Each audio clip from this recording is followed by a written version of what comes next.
Benin vs. Akure, the 1818 War of Conquest, a documented narration, prelude to conflict. The historical context.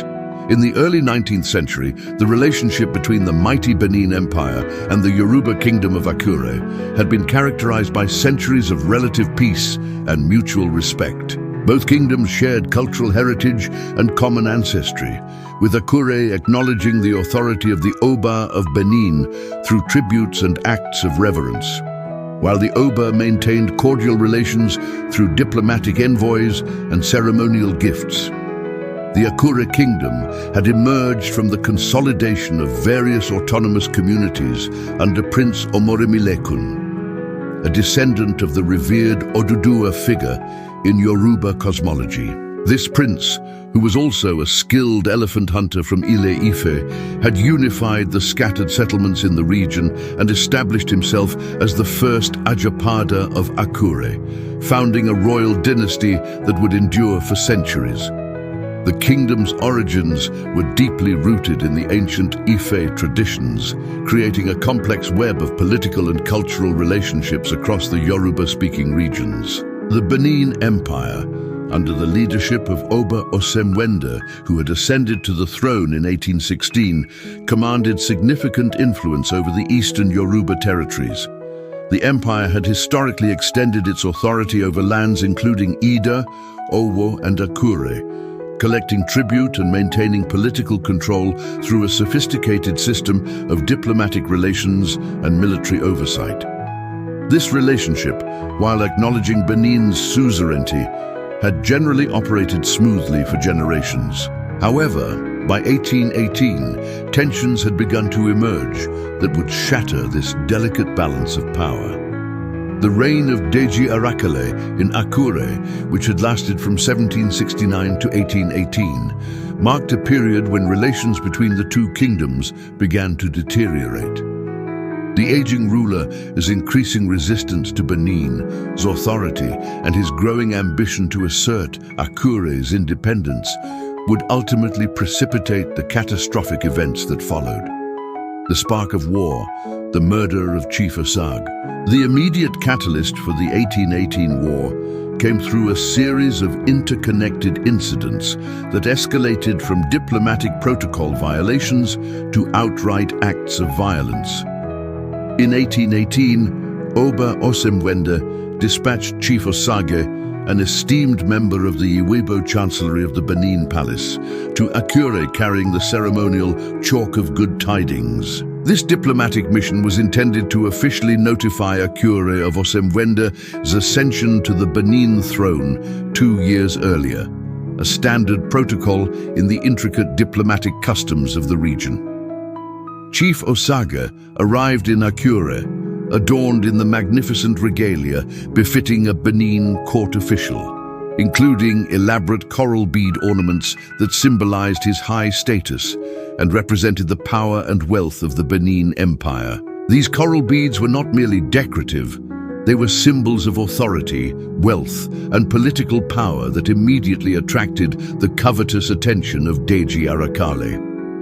According to historical accounts recorded by Jacob Egarevba, the Deji's envy of Chief Osage's ornate attire led him to orchestrate a confrontation that would have devastating consequences. Arakale deliberately instigated a dispute in the Akure market between one of Chief Osage's wives and a local tobacco seller, creating a volatile situation that quickly escalated beyond control.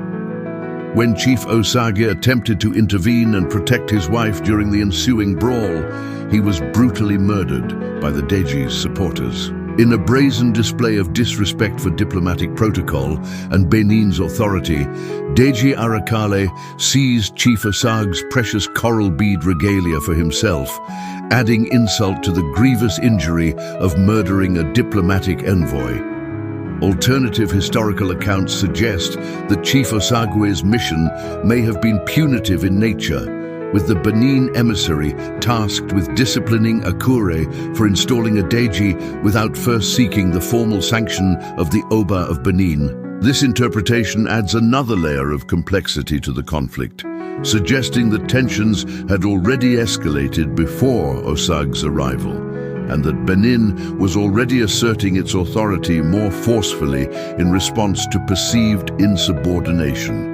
Escalating tensions, multiple provocations. The murder of Chief Osague was not an isolated incident, but part of a broader pattern of anti-Benin violence that had erupted across Akure territory.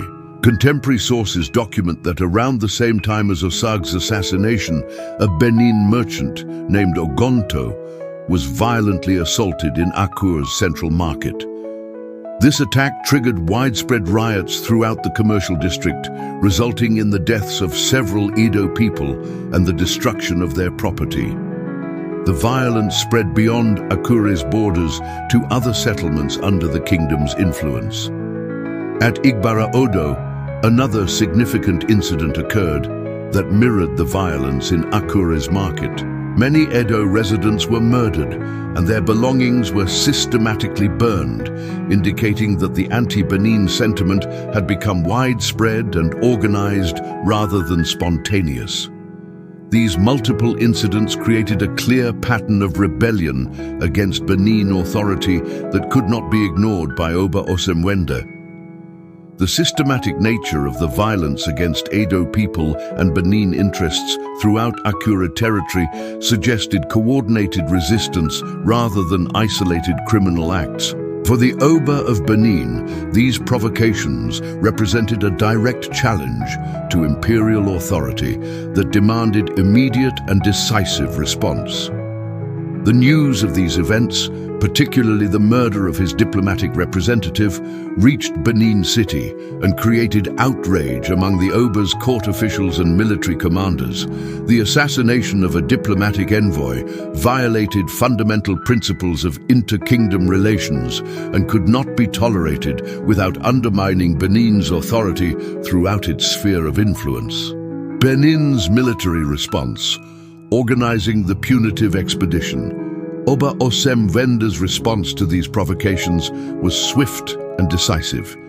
He declared a major punitive expedition against Akure, designed not only to avenge the murder of Chief Osague, but also to reassert Benin's authority over the rebellious kingdom and send a clear message to other potential challengers throughout the empire. The military campaign was entrusted to Benin's most experienced and capable commanders, reflecting the importance the Oba placed on achieving a complete and decisive victory. The expedition was organized under a sophisticated command structure that divided responsibilities among 5 senior military leaders, each controlling distinct forces and assigned specific strategic objectives. The 3 principal war commanders were the Ezomo, held by Chief Erebor, the Ologbosere, led by General Ologbosere, and the Imaran, representing the highest levels of Benin's military hierarchy. These positions were among the most prestigious in the empire, typically held by proven warriors with extensive combat experience and deep loyalty to the Oba. Supporting these senior commanders were 2 front commanders, Imadie and Oyodo, who were responsible for tactical coordination and battlefield management. This command structure ensured both strategic oversight and tactical flexibility, allowing the Benin forces to adapt to changing battlefield conditions while maintaining unified command authority. The military preparations involved not only the mobilization of Benin's regular forces, but also the recruitment of additional support from allied territories. Contingents of soldiers and logistical support were provided by the Ikeres in eastern Yorubaland and from Irua, an Esan chiefdom that had maintained strong ties with Benin. This broad coalition demonstrated Benin's ability to mobilize resources across its sphere of influence for major military operations. The Onogie of Uromi also provided crucial assistance during the campaign, support that was later acknowledged by Oba Osemwende through the granting of special privileges, including the right to inherit the belongings of childless individuals in Uromi territory. Such rewards illustrated the systematic way in which Benin maintained loyalty and support throughout its network of allied and vassal communities. The strategic advance. Multiple routes to Akure. The Benin military campaign was characterized by sophisticated strategic planning that took advantage of the empire's extensive knowledge of local geography and political conditions. Rather than advancing along a single route, which would have allowed Akure forces to concentrate their defensive preparations, the Benin commanders employed a multi-pronged approach designed to divide enemy attention and create tactical confusion. According to historical records preserved by Jacob Egarevba, the three senior commanders each took separate routes toward Akure. The Ezomo advanced through Okearo, the Ologbosere proceeded via Okelisa, and the Imaran marched through Isikan and Isinkin. This strategic dispersion accomplished multiple objectives simultaneously. It prevented Akure from concentrating its defensive forces at any single point, created uncertainty about Benin's primary axis of advance, and allowed for a coordinated encirclement of the target territory. The choice of these specific routes reflected detailed intelligence about local conditions and the political allegiances of communities along each path. The Benin commanders could rely on their knowledge of terrain, water sources, and potential allies or obstacles in each area, advantages that came from centuries of political and commercial interaction with these regions. As the Benin forces advanced, they encountered determined resistance from Akure's military forces, led personally by Deji Arakali. The Akure army attempted to implement defensive strategies based on their knowledge of local terrain and their expectations about Benin's likely approach routes. However, the multi-directional nature of the Benin advance disrupted these defensive preparations and forced Akure forces to divide their attention among multiple threats. The Benin campaign expanded beyond its primary target to include attacks on allied settlements and strategic locations throughout the region. Military operations were conducted against Ilawe and Igara Odo, forcing these communities and the towns of Ewi to retreat northward. This broader campaign served both tactical and strategic purposes. Tactically, it eliminated potential sources of support for Akure's resistance, while strategically, it demonstrated Benin's power to all communities in the region and discouraged potential future rebellion. The decisive battle, capture and destruction of Akure. The climactic phase of the campaign came when the three Benin columns successfully converged on Akure itself. The strategic encirclement that had been planned from the campaign's inception was now complete, with Benin forces positioned to attack the capital from multiple directions simultaneously. This tactical situation negated many of the defensive advantages that Akure might have possessed and created the conditions for a decisive assault. The final attack on Akure was characterized by its intensity and effectiveness. Historical sources record that the town was taken by assault, indicating that Benin forces overcame whatever defensive preparations the Akure leadership had managed to implement. The speed and success of this assault reflected both the superior military organization of the Benin forces and the effective strategic planning that had preceded the final attack. The consequences for Akure's leadership were immediate and severe. Deji Arakale, who had initiated the conflict through his treatment of Chief Osague and his broader challenge to Benin authority, was captured during the battle. His execution, likely by beheading according to contemporary military customs, served both as personal retribution for his crimes and as a dramatic symbol of Benin's restored authority over the region. The capture of Arakale's son, Adesoro, later known as Osupa, was equally significant in political terms. By taking the potential heir to Akure's throne as a prisoner to Benin City, the victorious forces ensured that any future leadership of Akure would be entirely dependent on Benin's approval and subject to the Oba's direct control. The destruction extended beyond the elimination of Akure's leadership to include systematic attacks on the symbols and infrastructure of the kingdom's independence. The Deji's palace, the political and ceremonial center of Akure authority, was destroyed during the assault. According to some accounts, this destruction may have involved the use of cannon, with Jacob Egarevba noting that a cannonball displayed at the Benin Museum may have been used in the destruction of the Deji's palace, indicating the technological advantages that Benin forces possessed. The spoils of victory, tribute, and subjugation. The immediate aftermath of Benin's victory involved the systematic exploitation of Akure's resources and the establishment of new political arrangements that would ensure continued Benin dominance. The conquering forces engaged in extensive looting, seizing cattle, valuables, and taking numerous captives who would serve various purposes in Benin society, including potential slavery or incorporation into Benin's military and administrative systems. The establishment of tribute requirements represented the institutionalization of Akure's new subordinate status. The annual tribute imposed on the defeated kingdom was substantial and symbolic. 3 slaves, along with ivory and coral ornaments, all payable directly to the Oba of Benin. This tribute system served multiple purposes beyond mere economic exploitation.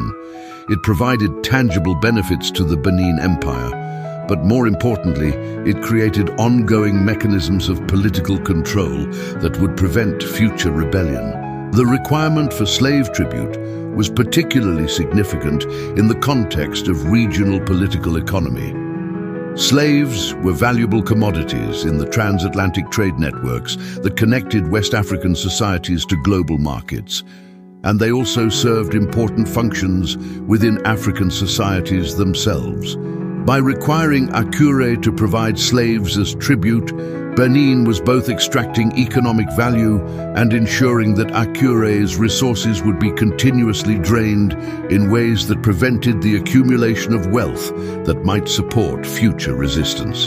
The ivory and coral requirements reflected the symbolic dimensions of political subordination. These materials were associated with royal authority and spiritual power throughout the region, and their regular transfer to Benin served as ongoing acknowledgement of Akure's subordinate status. The coral ornaments, similar to those that had originally attracted Deji Arakale's fatal envy, now flowed regularly from Akure to Benin as symbols of conquered authority.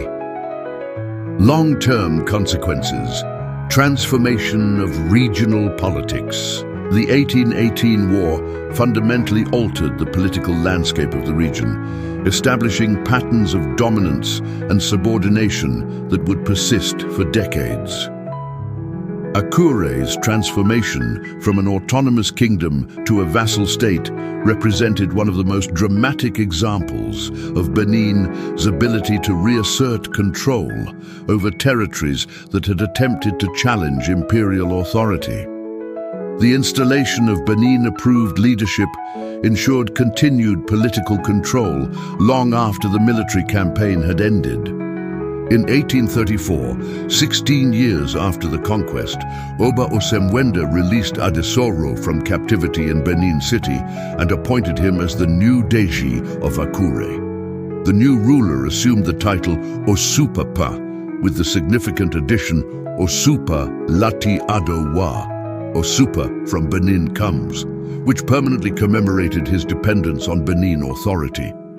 Osupa Dre's appointment came with explicit instructions to safeguard Benin's interests throughout the Ekiti region, transforming the Deji from a local autonomous ruler into an agent of Benin imperial administration. This arrangement provided Benin with a reliable local administrator who understood both Akure society and Benin expectations, while simultaneously demonstrating to other potential challengers the benefits of cooperation versus the costs of resistance. The psychological impact of Osupa Dre's appointment was reinforced by a dramatic incident that occurred upon his arrival in Akure. A man named Orhuon or Kedo, possibly a descendant of previous Akure rulers, had declared himself Deji during the interregnum following Arakale's death. Upon learning of Osupofe's arrival with official Benin endorsement, Orhuon committed suicide rather than face the consequences of his unauthorized assumption of royal authority.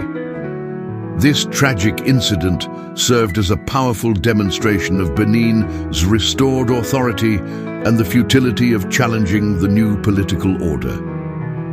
Strategic consolidation, expansion of Benin influence.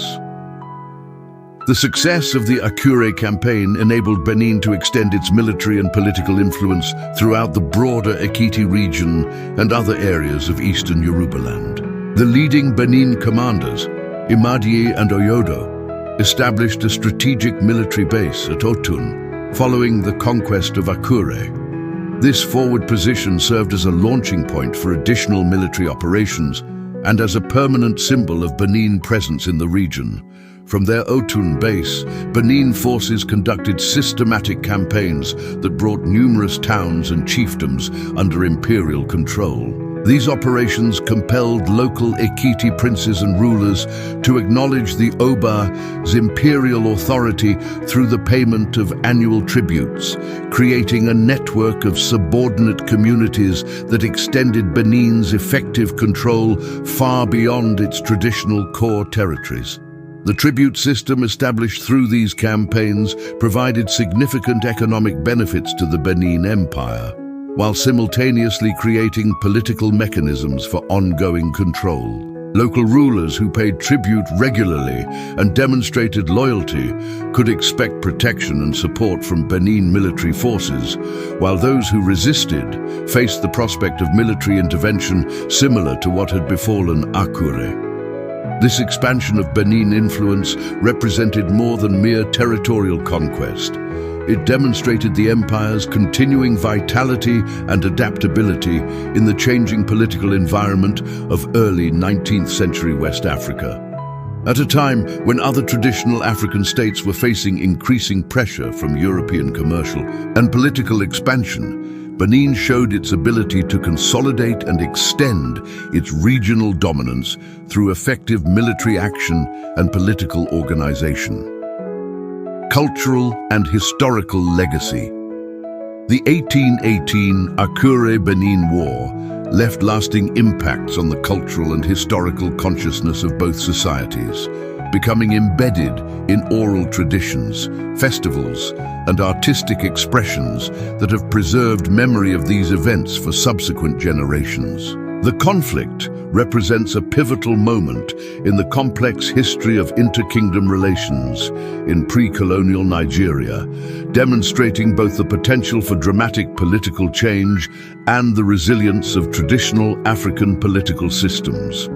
For Akure, the war marked the end of an era of relative independence and the beginning of a long period of subordination to external authority. However, the kingdom's survival, albeit in altered form, also demonstrated the adaptive capacity of Yoruba political institutions. The eventual restoration of local leadership, even under Benin oversight, provided continuity with traditional governance structures while acknowledging new political realities. For Benin, the successful campaign reinforced the empire's reputation as the dominant military and political power in the region. The war demonstrated the effectiveness of Benin's military organization, strategic planning, and political control systems, providing a model for future operations and serving as a deterrent to other potential challenges to imperial authority. The commemoration of these events through various cultural means, including oral traditions, festivals, monuments, and artistic works, has ensured that the memory of the 1818 war remains an important part of regional historical consciousness. These cultural expressions serve not only to preserve historical memory, but also to transmit lessons about political power, diplomatic relations, and the consequences of challenging established authority.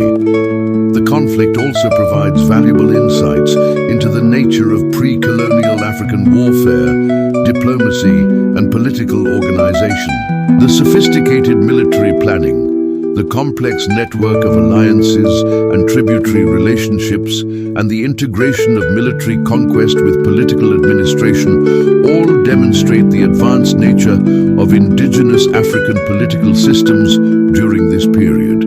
The 1818 Benin Akure War thus stands as a significant episode in West African history, illustrating the dynamics of power, resistance, and accommodation that characterized inter-kingdom relations in the complex political landscape of 19th century Nigeria. Its documentation provides crucial evidence for understanding both the capabilities of traditional African states and the challenges they faced in maintaining